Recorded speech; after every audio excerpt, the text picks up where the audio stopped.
Parang, sabihin na po natin isang buong manok. Are you ready? Yes! Yes! No ka na namang energy! Ngayon magkaka-energy ka kapag nakain mo to. So ang ipapating ko sa iyo ngayon ay... Tiyanan!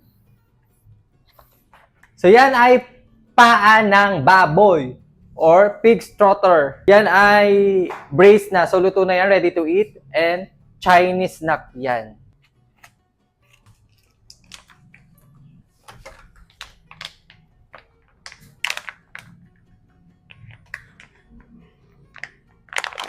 Ooh.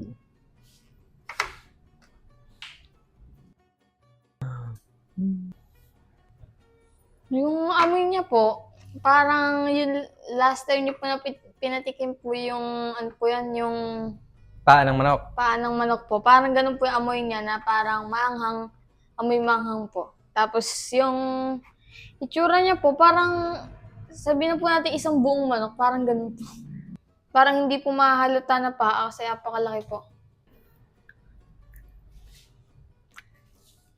Chewet. Chewet, chewet, chewet. So, sobrang lambot niya na. Yun yung nakalagay sa packaging. Kahit Chinese, nabasa ko siya. Like,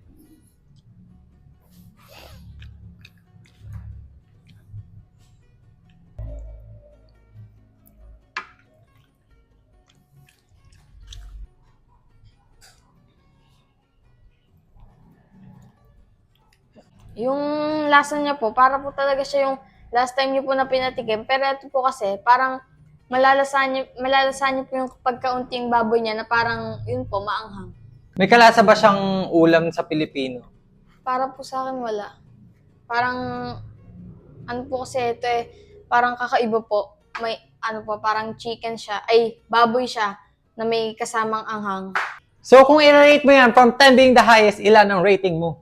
Mga 6 po, Uulit ka pa bang kumain yan? pwede po. Pag trip. Ano? Pag okay na po, ayoko po, medyo pangit lasa. Uwi mo na yan. Ayoko po.